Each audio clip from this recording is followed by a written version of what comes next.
Bienvenue sur le podcast qui vous donne de l'empowerment. Si vous êtes ici, ce n'est absolument pas par hasard.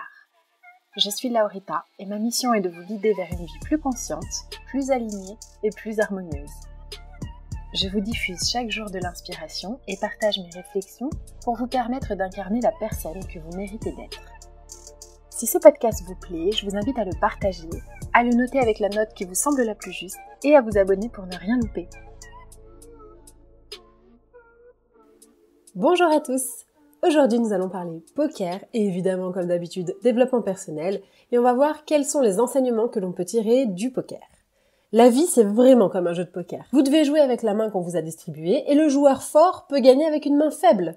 Dans la vie c'est vraiment pareil, peu importe les souffrances et le passé, une personne forte peut transformer ses faiblesses en force et s'en sortir. Peu le savent, mais je joue au poker.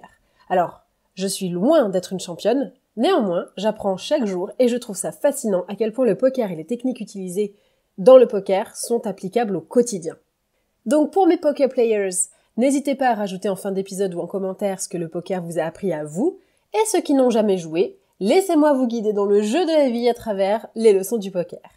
De mon petit niveau, voici quelques leçons que le poker m'a appris qui aident non seulement au niveau de la manipulation, de l'influence, de la clairvoyance, mais aussi au niveau de la prise de décision, de l'analyse des situations et de la perception des choses. Premier point, la chance. Un bon joueur est à la fois chanceux et a des compétences. Mais c'est pareil dans la vie. C'est un subtil équilibre des deux parce que par exemple, on peut très bien manger sainement et quand même avoir un cancer. On peut n'avoir jamais goûté une goutte d'alcool de toute sa vie et pourtant mourir d'un cancer du pancréas. Et on se crée sa chance au poker, même si on ne contrôle pas tous les éléments. Quand on ne peut pas changer la main qu'on vient de nous distribuer, on peut quand même changer sa façon de jouer en étant par exemple plus offensif ou moins prévisible.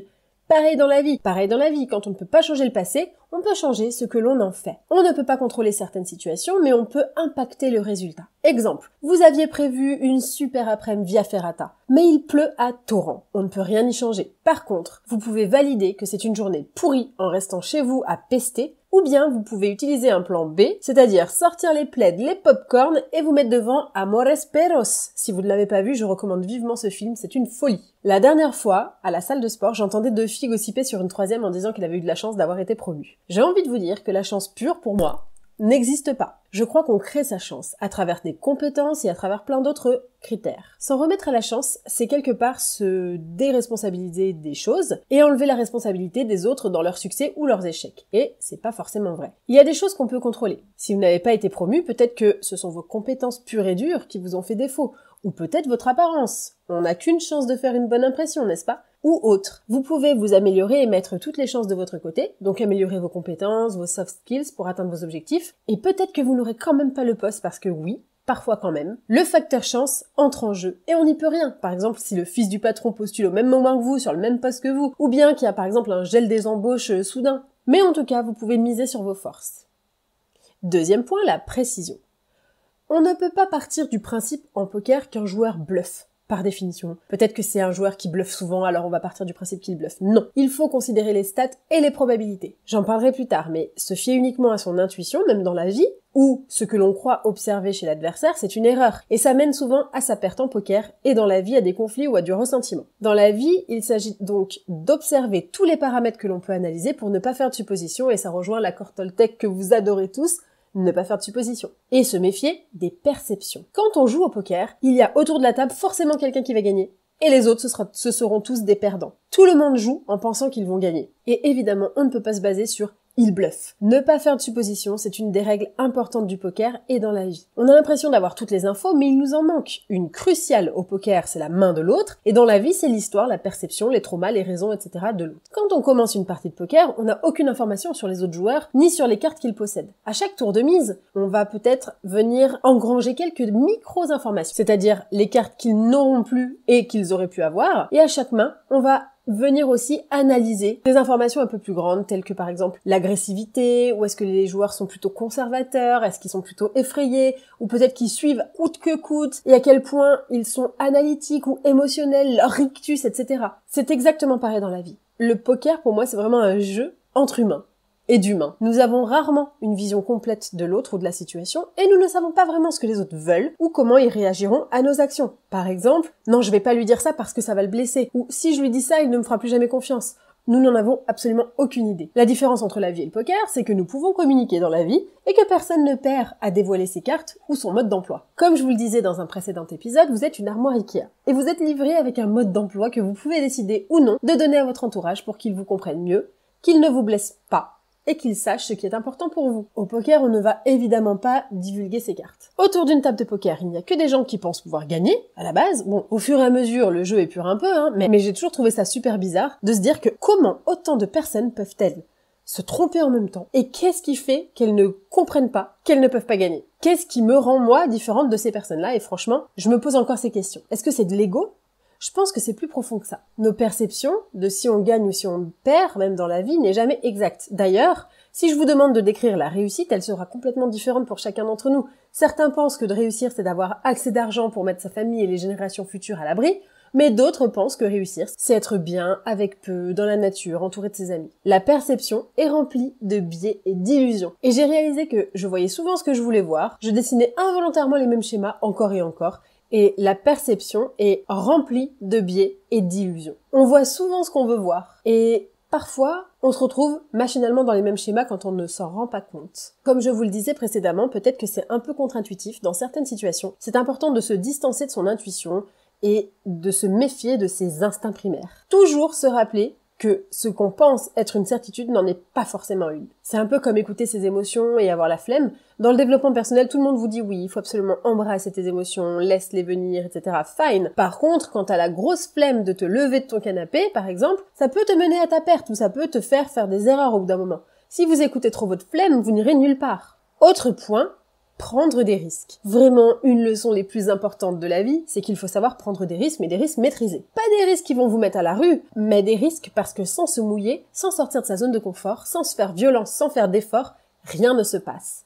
En poker, on n'aura jamais ou quasi jamais la main la plus forte. Et pourtant, tu peux gagner la partie. Mais pour ça, il va falloir user de stratégie, d'esprit d'analyse, de comprendre ce que pourrait avoir l'autre, mais aussi avec un comportement différent, être agressif, brouiller les pistes, etc., bluffer parfois. Dans la vie, quand on veut quelque chose, il faut aussi prendre des risques, même si on a peur. Parce que par exemple, vous pourriez passer à côté de la relation de vos rêves juste parce que vous avez peur de vous engager, suite à votre passé.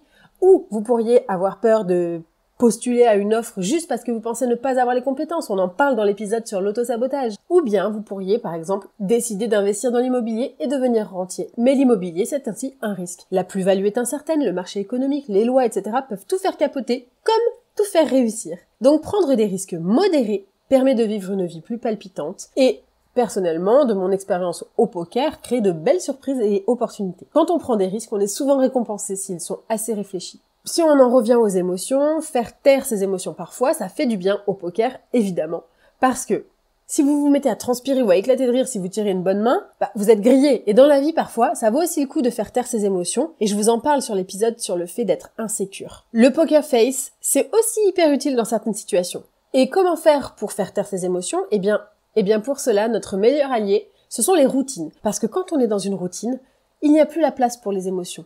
On a la flemme? Non, on n'a pas la flemme. On se lève et on va faire du sport, par exemple. Ou est-ce que on a peur? Eh bien, c'est pas grave. On y va quand même parce que c'est dans la routine de se bouger et de se sortir de sa zone de confort. Et le poker, je trouve, aide aussi pas mal à se distancer de ses émotions ou de ses réactions émotionnelles et de prendre un peu de recul, donc de se détacher. Ensuite, ce que m'a appris le poker, c'est de, parfois, arriver à se coucher. Se coucher au poker, ça veut dire ne pas poursuivre la partie. Et parfois, dans la vie, il faut accepter qu'il faut se coucher. Et c'est très dur, parce que l'ego entre en jeu, et puis le biais des coups irrécupérables aussi. C'est-à-dire que quand on a passé beaucoup de tours et mis beaucoup d'argent, c'est très dur de s'asseoir dessus.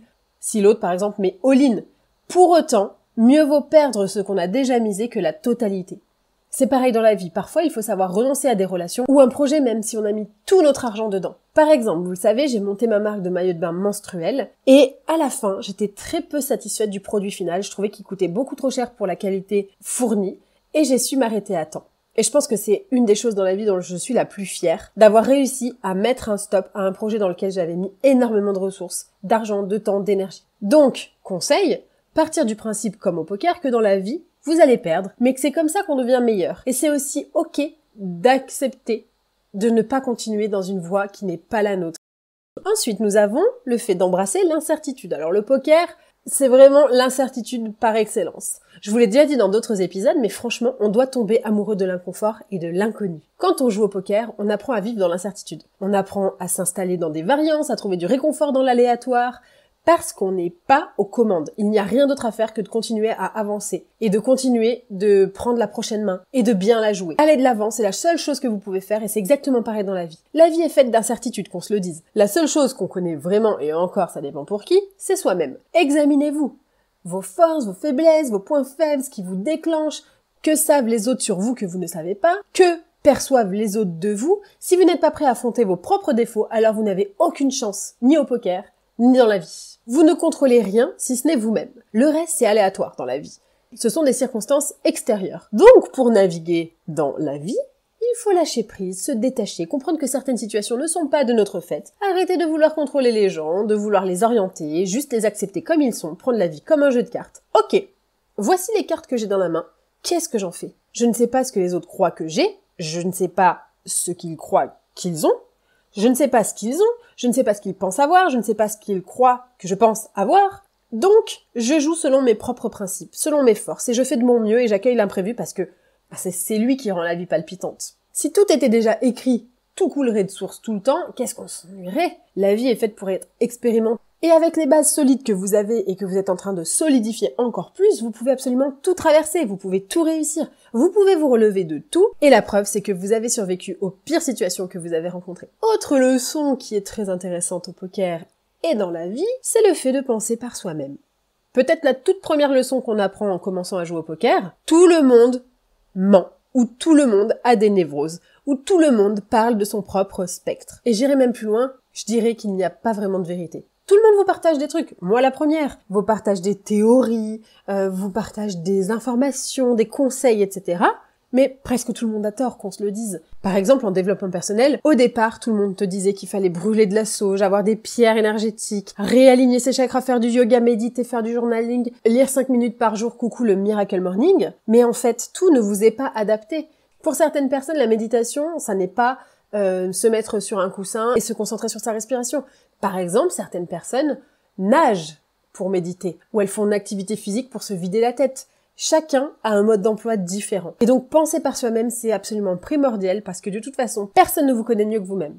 De cette manière, le poker m'a appris à argumenter et à ne pas prendre les paroles de quiconque pour argent comptant, à moins, évidemment, qu'il ne puisse me convaincre du contraire. Et je trouve que le poker aide aussi à trouver des failles dans chaque argument présenté. Donc, évidemment, dans chaque jeu présenté au poker, mais aussi dans la vie, jusqu'à ce qu'on soit sûr que cet argument est absolument inattaquable et comment vous dire que c'est très rarement le cas. Alexis Martov a dit un jour « Les meilleurs joueurs se moquent de ce que les autres disent être bon ou mauvais. Ils font des paris censés être impossibles, ils se couchent avec des mains censées être imbattables et ils inventent leur propre stratégie. Faites ce que vous pensez être le meilleur jeu et laissez les spectateurs se disputer le reste. » Et ça, j'ai envie de vous dire que c'est vrai au poker, mais c'est aussi absolument et 100% vrai dans la vie. C'est exactement pareil. Ceux qui réussissent ne se sont pas arrêtés quand quelqu'un leur a dit que c'était impossible ou qu'ils n'étaient pas assez ceci ou cela. Et vous ne devriez pas vous arrêter non plus. Penser par soi-même, c'est aussi ne pas idolâtrer les gens, ne pas glamouriser quelqu'un, alors qu'en fait, l'envers du décor est souvent beaucoup moins lumineux. C'est à vous de juger ce qui fonctionne le mieux pour vous en fonction du style que vous voulez avoir, le style de jeu que vous voulez jouer au poker ou le style de vie que vous voulez mener dans la vie. C'est à vous de le comprendre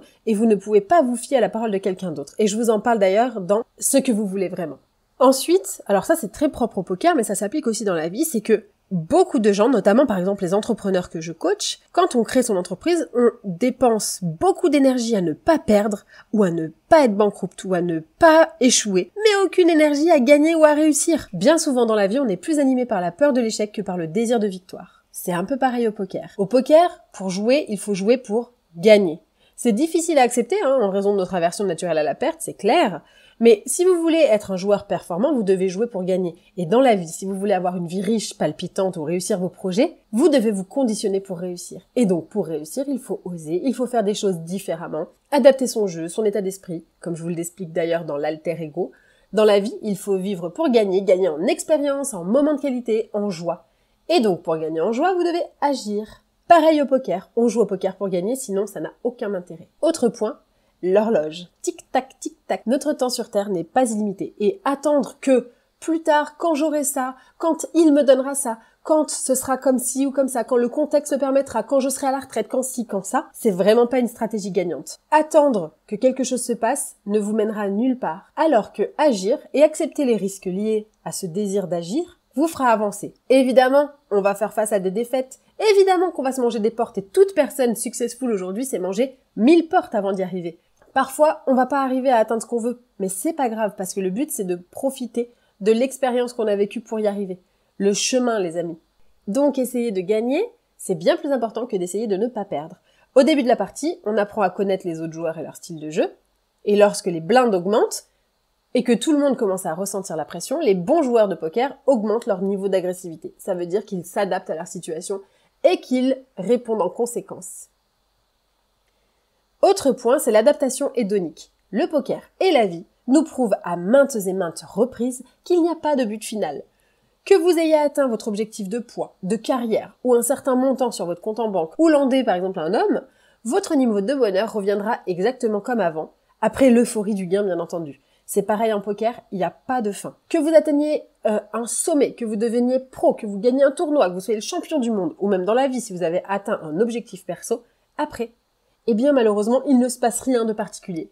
Il n'y a rien de spécial au bout. Désolée de vous le dire, spoiler alerte, il ne se passe rien après. C'est juste un autre jour à jouer avec des cartes, suivi d'un autre jour, et encore d'un autre. Et c'est pareil dans la vie, c'est juste un autre jour avec ce que vous avez engrangé en plus, et c'est tout. Souvent, quand on atteint son objectif, on se dit « Ok, et après ?» Ok, j'ai réussi, super, c'est top, and then what? Quoi d'autre? Quoi de plus? Alors ça peut surprendre parfois, mais quand même, beaucoup de personnes, une fois qu'ils ont atteint leur but, exemple les personnes qui gagnent énormément d'argent, ou une personne qui rêvait de se mettre en relation avec Jacqueline ou Jean-Michel et qui le sont finalement, au final on se rend compte qu'il n'y a pas de big changement de vie derrière et parfois les gens sont ennuyés, qu'ils se lassent, ils sont déprimés. Quand on atteint ses objectifs, et perso ça m'est déjà arrivé d'atteindre un objectif que je n'aurais jamais osé imaginer atteindre, et une fois que je l'ai atteint, je me suis dit ok, super, et maintenant qu'est-ce que je fais? On est toujours dans une course au toujours plus à la réalisation d'objectifs, des to-do interminables. Mais spoiler alerte, après, il n'y a rien de plus ou rien de moins. On est toujours nous-mêmes avec nos forces et nos faiblesses. Et on continuera de perdre, de gagner, et on continuera notre vie. Alors certes, parfois avec plus d'opportunités, mais ce qui compte et ce que l'on possède ou ce que l'on est ne changera pas foncièrement. Donc pour conclure, le poker ou la vie, ça n'est pas une question de destination, mais de voyage. Il n'y a pas de conclusion, pas de grand prix à la fin ou quoi que ce soit. Il y a simplement les hauts et les bas de l'existence. Et vous allez me dire du coup pourquoi se fixer des objectifs, alors, ou pourquoi rêver, pas pour les rêves ou les objectifs en eux-mêmes, mais simplement pour orienter nos vies et profiter du chemin. Les bouddhistes disent, dès le moment où nous naissons, nous courons tous vers la mort. Et c'est absolument très vrai. D'ailleurs, je terminerai, et je suis assez d'accord. J'espère que cet épisode vous a plu. Partagez-moi les leçons que vous avez apprises de votre côté, et je vous dis à très vite pour un prochain épisode.